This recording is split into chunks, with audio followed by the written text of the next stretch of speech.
आज मी बनवणार आहे उरलेल्या भाजीची कचोरी। तर ती कचोरी कशी बनवायची उरलेल्या भाजीची त्याची आपण आज रेसिपी बघणार आहोत। तर चला बघूया। आज मी बनवणार आहे उरलेल्या भाजीची कचोरी। तर जर मुलं उरलेल्या भाज्या नाही खात असतील तर त्यांच्यासाठी अशा प्रकारे तुम्ही कचोरी बनवून घ्या। ही रात्रीची भाजी उरलेली आहे, याला मी चांगली मोकळी अशी करून घेणार आहे। गॅस लावून घेतलेला आहे। आता ही जी उरलेली आपली रात्रीची भाजी याला मी चांगली अशी आटवून घेणार आहे गॅसवरती। आता इथे मी हे छानपैकी इथे अशी ही भाजी घट्ट करून घेत आहे। ही आपली डाळ भाजी आहे ही उरलेली। आता याच्यामध्ये मी लाल तिखट घालून घेणार आहे। 1 चमचा लाल तिखट घालून घेत आहे ह्या भाजीमध्ये। अर्धा चम्मच हळद घालून घेत आहे। अर्धा चम्मच आपण गरम मसाला घालून घेऊ। अर्धा चम्मच गरम मसाला, अर्धा चम्मच आपण धनिया पावडर घालून घेऊ। चवीनुसार मीठ घालून घेतलेलं आहे। आणि इथे मी थोडीशी सोप टाकून घेते आहे। अर्धा चमचा इथे मी सोप टाकून घेतलेली आहे। आणि आपण याला एकत्र करून घेत आहे। मी याला एकत्र करून घेत आहे। अशापैकी आपण उरलेल्या भाजीची आज कचोरी बनवणार आहोत। इथे हे थोडंसं मी 1 चमचा बेसन टाकून घेतलेलं आहे। आणि आता याला आपण परत मस्त छानपैकी असं शिजवून घेणार आहे। छानपैकी असं मोकळं याला शिजवून घ्यायचं आहे।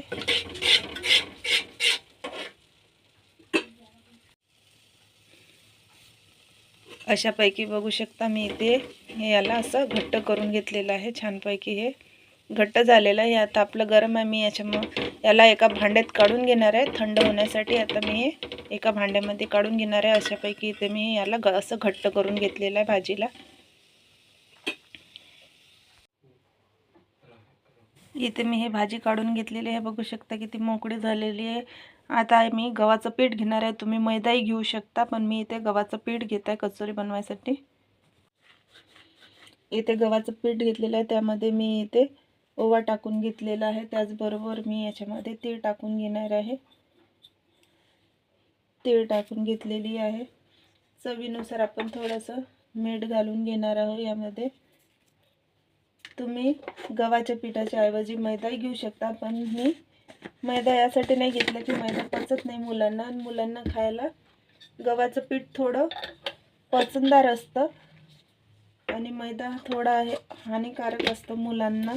ॲसिडिटी होते, चरबी वाढते, त्यासाठी म्हणून मी जास्तीत जास्त आपलं घरगुती असे पदार्थांनी मुलांना खायला देते, जेणेकरून स्वादिष्टही बनतं, चांगलंही बनतं ना, त्यांच्या शरीरासाठी पण चांगलं असतं, घरगुती असतं, घराच्या तेलाचं असतं। अशापैकी मी इथे आज कचोरी बनवून घेणार आहे। आता याला मिक्स करून पाण्याने भिजवून घेऊ।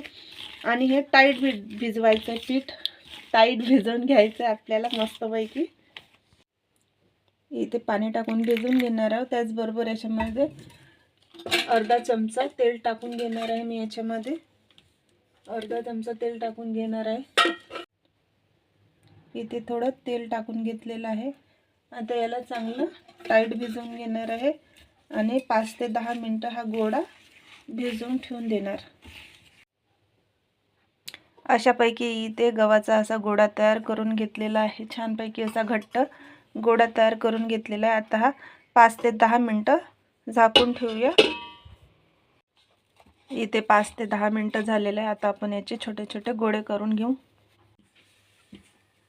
असे छोटे छोटे मी पेढे तयार करून घेतलेले आहे। आता आपण या पेढ्यांना असं वाटीसारखा असा आकार देऊ।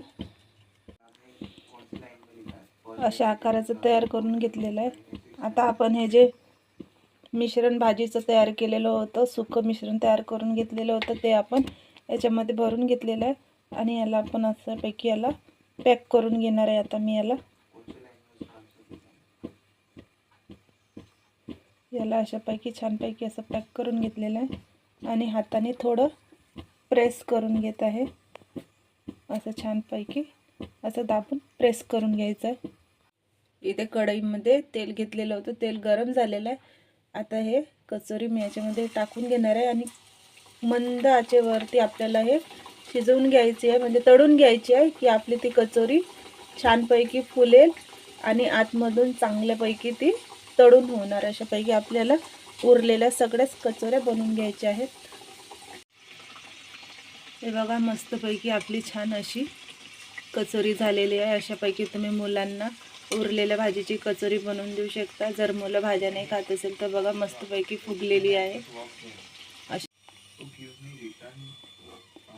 अशापैकी ही गव्हाच्या पिठाची उरलेल्या भाजीची आपली कचोरी तयार झाली आहे. तुम्ही बघू शकता मस्तपैकी छान अशापैकी कचोरी तयार करून घ्या घरच्या घरी. अशापैकी मी ते उरलेल्या भाजीच्या कचोऱ्या बनवून घेतलेल्या आहेत. तर तुम्ही नक्की अशापैकी ट्राय करा आणि मला लाईक करा, माझ्या चॅनलला सपोर्ट करा. अशापैकी उरलेल्या भाजीच्या इथे कचोऱ्या बनलेल्या आहेत. तुम्ही बघू शकता गरमागरम गव्हाच्या पिठाच्या मस्तपैकी छान अशापैकी बनवून घ्या तुम्ही आणि माझ्या व्हिडिओला लाईक करा, सबस्क्राईब करा. धन्यवाद.